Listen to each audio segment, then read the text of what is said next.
Hi, I'm Kevin, And I'm Amanda. and we are serving up All that jam.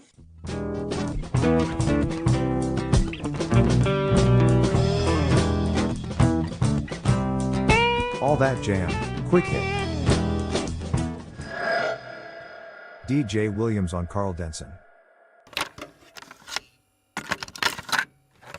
Why don't we jump in with Karl Denson? How did you end up being the man on guitar? So I would say I have to go back a little bit. Back in like 2004, Carl came to my hometown and played at a venue called in Richmond, Virginia, and it was at a venue called Alley Cats. And the owner hit me up because he wasn't touring with an opener, and he was like, "Yo, spoken with the band and the management, and they'd love to have your band come open." And I was stoked because I was always had been a big fan of Carl's, a big fan of Grable All Stars, the Tiny Universe, everything he's done, and we come into that show, we set up, and Carl doesn't ever usually watch the opening bands as much as he'd I'd like to say. But I look to my left, and Carl's like standing side stage during my set, and we kind of wrapped after my set, and he was like, "I would love for you to sit in with my band," and I sat with his band, and we're all hanging out on the bus after the show, and we exchanged contact info, and for years he would just like hit me up randomly just to see how I was doing and check in on my career and where I was playing. And come 2011, I got a phone call from Carl's manager saying that they needed a sub for Brian Jordan, who is the longtime guitar player for the Tiny Universe, to come do a festival in Canada. And I was stoked to do it. Brian has always been a good friend of mine.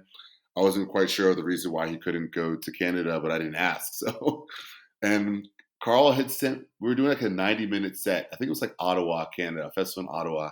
And Carl sent me an obscene amount of music to learn for a 90-minute set. And didn't say anything about it, but I definitely remember like just sitting at home for a week learning all these tunes. And I flew up to Canada the day of the festival, met the band. We get to the festival. Carl says that he's writing the set list for the show.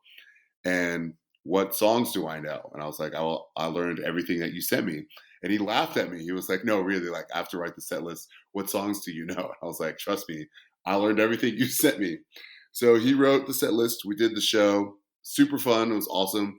And I get off stage and we're like hanging out backstage. And Carl was like, man, like everybody here but you knows that this was an audition. And I was like, what are you talking about? He's like, I gave you all those tunes because Brian's leaving the band to do his own thing, and I really would love to have you join my band. So yeah, so that first show in Canada was actually an unspoken audition that everybody was in on except for me. And you nailed it. Yeah, I feel like I did. You got the gig there. I did. So you were the new guy? Yeah. Coming in, are you still the new guy? I'm actually the old guy now because pretty much everyone that was in the band when I joined has now left to pursue other things, and we have some new, fresh, young blood in the band. And yeah, I'm the old guy now, 12 years in. Does Carl like that? Like being a training ground, maybe almost? Carl likes not being bored. He likes to keep thinking new, and that's why he's relevant today, because he keeps up with what's happening, and he's always ever evolving and challenging us. If you are enjoying All That Jam, please like and subscribe to our social media channels at All That Jam Pod on Twitter, Instagram, and Facebook, or visit our website, allthatjampod.com. Make sure to sign up for our email list and tune in every week for new episodes. Also, look for full interviews on our YouTube channel. And remember, stay beautiful, but don't stay underground too long.